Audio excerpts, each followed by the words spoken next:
How to reach an avoidant heart without chasing. Let's talk about that person who pulls away the moment you get close. They say they like you, they even miss you when you're gone, but they never fully let you in. Sound familiar? Trying to love someone with an avoidant attachment style can feel like chasing a shadow. You get close, and suddenly it disappears. But here's the truth, you don't need to chase someone to reach their heart. In fact, chasing is the fastest way to lose yourself and push them further away. So, how do you reach an avoidant heart without chasing? When you're dealing with someone who has an avoidant attachment style, intensity can feel overwhelming to them, even when it comes from a good place. Often when we like someone deeply, we want to express it with everything we've got. We lean in, we text more, we make ourselves available, and we hope that this openness will be reciprocated. But to someone who fears emotional closeness, this intensity doesn't feel comforting, it feels like pressure. It feels like something they can't control, something that threatens their emotional space. That's why the key to reaching an avoidant heart isn't through more intensity, it's through emotional safety. Emotional safety is about how it feels to be around you. Does the connection feel like freedom or like obligation? Are you someone they can relax around or someone they feel they need to perform for? The avoidant person doesn't want to feel like your happiness depends on their every move. If they sense that, they'll shut down or disappear altogether. What they need is to know that your presence brings peace, not pressure. This doesn't mean you have to shrink yourself or pretend you don't care. It means you become more mindful of the emotional energy you bring into the space. You learn to communicate in a way that's low pressure and high respect. For example, instead of sending long emotional texts when you feel disconnected, you wait, breathe, and choose to speak from clarity, not panic. Instead of trying to win them over with more affection when they're pulling away, you hold your ground with quiet confidence and let them feel what it's like to miss you. People often mistake playing it cool for emotional safety, but it's not the same. Playing it cool is a performance. Emotional safety is grounded presence. It's when you show up authentically, but without the need to control or fix someone else's behavior. You hold space for the connection to grow naturally without rushing it or forcing it. That's where an avoidant person starts to feel safe enough to lean in. What's powerful is that this kind of safety doesn't just help the other person, it helps you too. It stops you from getting caught in a cycle of emotional chasing where your worth feels tied to someone or validation. Instead, you stand still. You become the kind of person who doesn't need to chase because your presence alone now invites connection. And when the avoidant person feels that steadiness, that's when they start to come closer on their own. One of the most common mistakes people make when dealing with someone who is emotionally distant is overcompensating. When the avoidant person begins to pull back, the instinct is to lean in harder, send more messages, offer more reassurance, try to fix the connection. But what this actually does is reinforce the very dynamic that keeps you stuck, one person chasing and the other retreating. The more effort you invest while they withdraw, the more the imbalance grows. Instead of deepening the bond, it creates pressure, and pressure is the one thing an avoidant heart cannot handle. Matching their effort doesn't mean playing games or mirroring indifference. It means staying in tune with reality. If someone is taking a step back, you take a step back not to manipulate, but to remain emotionally aligned. You stop giving so much of yourself to a situation that isn't meeting you halfway. This alignment protects your self-respect and sends a powerful message. I value you, but I'm not going to abandon myself to keep this connection alive. When you stop over-functioning, you create space. And space is exactly what avoidant individuals need in order to feel safe. If they begin to sense that their distance triggers neediness, pressure, or emotional chaos, they'll continue to retreat. But if they experience you as someone who can remain calm, balanced, and self-respecting even in moments of disconnection, they begin to feel less threatened by the closeness. Ironically, your willingness to back off can be the very thing that pulls them in. This doesn't mean withholding love or affection. It means being selective about how you give and making sure that your giving is mutual and received with respect. You don't text 4 times when they've ignored the last 2.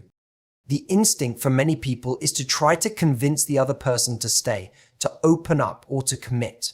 But convincing energy is repelling energy. It tells the other person, you're the one in control here, and I need your approval to feel secure.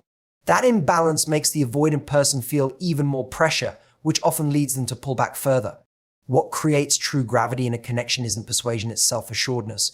Confidence is about being rooted in your own value regardless of how someone else is acting. When you're confident, you don't chase, you attract. You don't feel the need to prove your worth to someone because you already know it. This doesn't mean arrogance or emotional detachment. It means that your self-esteem doesn't fluctuate based on how much or how little someone is giving you on a particular day.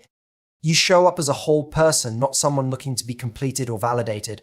When you bring that kind of energy into a connection, especially one with an avoidant person, you create something rare, emotional security without demand. You're not trying to force anything to happen. You're not anxiously waiting for texts or interpreting silence as rejection. Instead, you live your life, pursue your passions, maintain your friendships, and protect your peace. You become someone who is emotionally full, not emotionally starving, and that fullness is magnetic. People with avoidant tendencies often feel safest around those who are calm, clear, and unbothered by distance. Not because they want to be with someone who doesn't care, but because your steadiness helps regulate their own fears. Your groundedness sends a subtle signal: you can take your time, and I'll be okay either way. That freedom is what opens the door to deeper trust. The key is to focus on your own energy, not theirs. When you start shifting all your attention to how they're behaving, if they're pulling away, if they're texting less, if they're being distant, you move out of confidence and into anxiety. But when you shift the focus back to yourself, how you're feeling, what you're available for, and how you want to be loved, you create a strong emotional center. And that center doesn't chase. It naturally draws in people who are ready to meet you where you are. Not because you pulled them in, but because you gave them something worth coming toward. There's a big difference between boundaries and walls, but many people confuse the two, especially when dealing with someone who struggles to connect emotionally, when someone pulls away or behaves inconsistently. It's natural to want to protect yourself. You might shut down, withdraw affection, or become emotionally distant as a way of saying, I won't let you hurt me. But that's not a boundary, that's a wall. And walls don't protect relationships, they block them. If you want to reach an avoidant heart, the key is to build boundaries that guide behavior while still allowing space for connection. A real boundary isn't about punishment, it's about clarity. It's you saying, here's how I need to be treated in order to feel safe and respected. Boundaries are rooted in self-worth, not fear. When you communicate them with kindness and consistency, they don't feel like ultimatums, they feel like invitations. They invite the other person into a healthier, more conscious dynamic. They say, this is the kind of relationship I'm available for. Are you willing to meet me here? The avoidant person often interprets emotional intensity or neediness as a threat to their independence. But when you express your needs calmly, without blame or emotional chaos, it disarms their defenses. For example, instead of saying, you never open up to me, you're always distant, you say, I value emotional closeness and I feel disconnected when there's silence between us. I want to understand you, but I also need communication to feel secure. That subtle shift in language can change everything. It's no longer an accusation, it's an honest expression of your values. Boundaries also protect you from falling into patterns of overgiving or tolerance to emotional neglect. You don't keep showing up with vulnerability in a space where there's no safety or reciprocity. You don't keep explaining your worth to someone who isn't ready to see it. Instead, you make clear what you expect from a partner, and you give them the freedom to rise to that level or walk away if they can't. Either way, you're no longer stuck in a cycle of chasing and frustration. When you hold boundaries with warmth and integrity, you become someone who is emotionally safe and deeply attractive. You show that you're capable of love, but not at the expense of your self-respect. You're not trying to control the other person, you're simply guiding the relationship in a direction that honors both people. That kind of energy doesn't push someone away, it gives them a clear path to step in if they're ready. When you're dealing with someone who has avoidant tendencies, emotional intensity can often feel like a storm, loud, unpredictable, and overwhelming. What they crave, even if they don't consciously realize it, is not someone who floods them with emotion or constantly demands clarity, but someone who offers stability in the face of emotional uncertainty. That's why becoming the anchor, not the storm, is the most powerful position you can take in this kind of dynamic.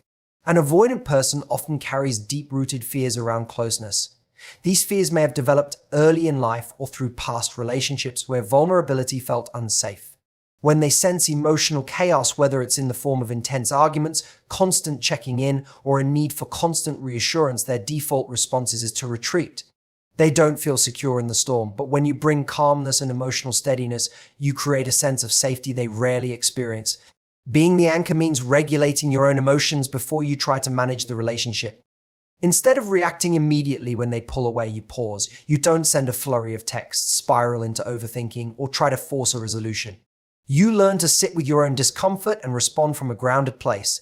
This kind of self-control doesn't make you emotionally unavailable, it makes you emotionally mature again. It shows that while you care, you're not consumed. This steadiness becomes even more powerful when you can express your emotions clearly and calmly.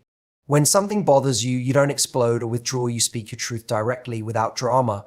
You say things like, I noticed some distance lately and I just want to understand where we are. That kind of clear, low-pressure communication is disarming. It doesn't trigger their defenses, it opens a door. Avoidant individuals don't need someone to fix them or chase them. They need to feel that they can be themselves without being overwhelmed. When you are the anchor, you show that you're someone who can hold space without needing to control the outcome. You model emotional consistency, which encourages trust. You give them room to breathe, but also give them something solid to return to. What often surprises people is that being this kind of presence doesn't just help the avoidant partner feel safer, it also helps you feel stronger. You stop living in reaction to their behavior and start living in alignment with your own values. That quiet strength is not only attractive, it's transformative. It shifts the energy of the connection, and often it's what allows real intimacy to finally take root. To conclude, reaching an avoidant heart isn't about chasing, pressuring, or bending over backward to make someone feel comfortable. It's about creating an environment where emotional safety, respect, and clarity can flourish. It's about leading with confidence, setting healthy boundaries, and showing up as the steady, grounded person you are not only for them, but for yourself. By becoming someone who is secure in their own worth and willing to let the relationship unfold naturally, you offer the space and freedom that an avoidant person needs to connect. You don't need to chase them to reach them, you simply need to be yourself, stand firm in your truth, and trust that the right connections will come in their own time. Thank you all for listening. I hope this message resonates with you and helps you navigate your relationships in a way that honors your heart and your peace. Remember, the best connections come when both people feel free, safe, and appreciated. So go forward, lead with calm, and let the connections that are meant for you flow in. Thank you so much for your time today. Take care, and good luck on your journey to building meaningful, authentic relationships.